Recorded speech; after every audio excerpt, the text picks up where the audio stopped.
Séni. Tu peux parler un peu pour toute votre groupe? Le thème, c'est quoi pour votre théâtre? Les enfants qui souffrent dans la famille. Ah. Ils ont dit que quand ils seront grands, ils vont arrêter tous les gens qui vont souffrir les enfants. Comment on pourrait faire ça?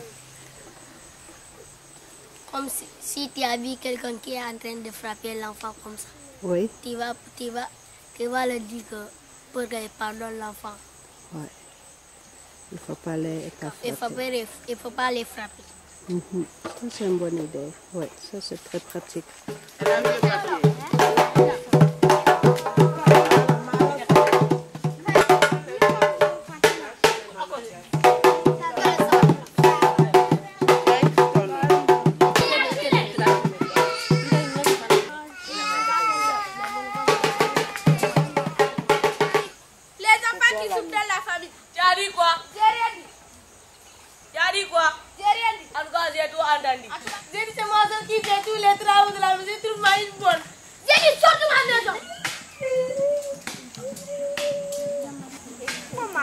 Parce que tu es plus belle, tu peux prendre la place de quelqu'un d'autre.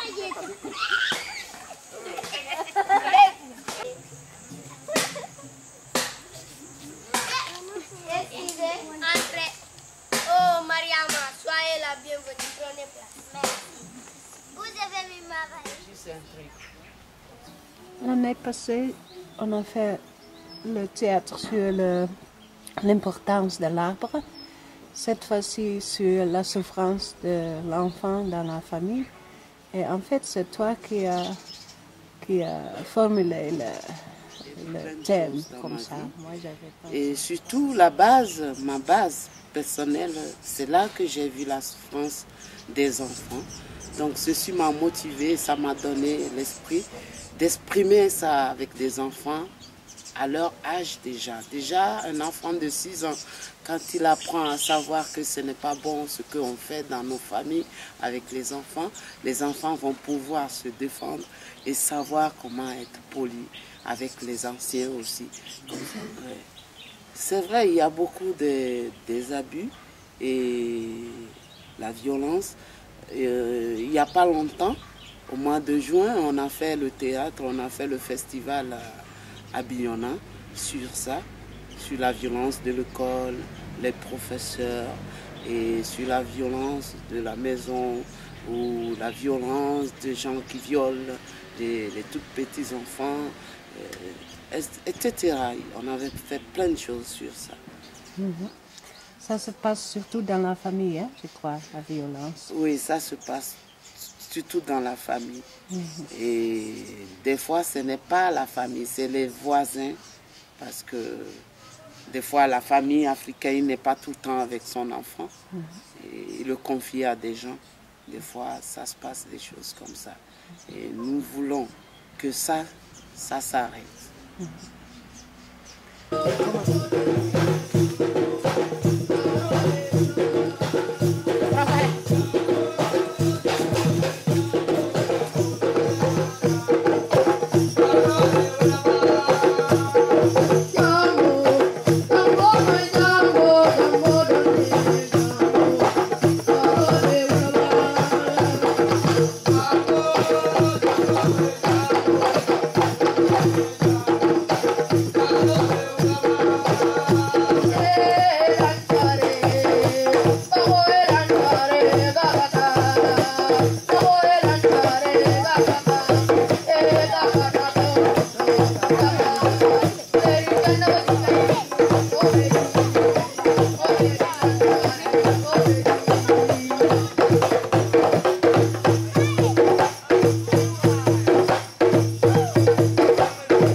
Merci d'être venu pour ce festival des enfants.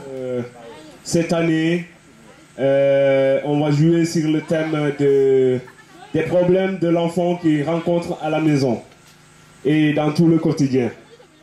Le programme est déjà commencé avec Dindi Boulot. Il s'appelle Dindi Boulot. Il vient de Ziguinchor. Applaudissez très fort pour Dindi Boulot. Yes, I. Dindi Boulot. Après Dindi Boulot, on va avoir le Maman Africa d'Avene. Après Maman Africa, on va aller avec le groupe Bantan Woro. Après Bantan Woro, on va aller avec la nouvelle génération de Aélé. Après la nouvelle génération, on va fermer avec la danse d'Ikumpu qui va être dansée par des enfants.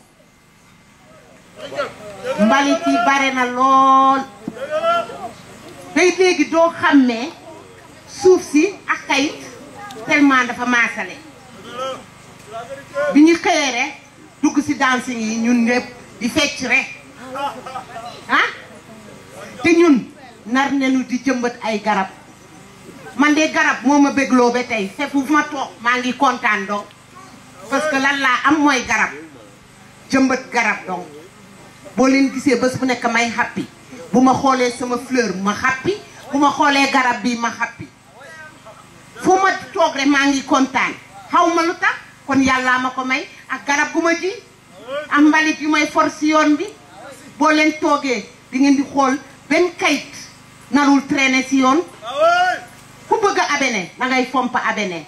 Et on parle aussi de l'environnement, l'arbre. Il y a beaucoup de belles choses en Casamance qui peuvent pousser. La Casamance est super jolie. Chaque enfant, s'il plante un dita, après avoir mangé ça, il rentre tranquillement chez lui, il le met sur le sol, ça pousse. Il faut qu'on bouge avant que ça soit trop tard. Si on a les palmiers, ça va, au bord des routes, plantés, c'est bien. Ça tient le sol. Hein? On n'a que vous les jeunes. C'est ça seulement. Je m'inquiète pour ça. Comme moi, j'espère que dina yakar si jeunesse. Après Anna, vous parlez. Festival. Jeunesse, vous pouvez nous inscrire pour les arbres. Nous inscrire. Nous savons nous dire pour si nous avons un avancement. Mat du amati. Mat du am. Puis qu'est-ce qu'il y a eucalyptus bi? Boko koré. Day saxat.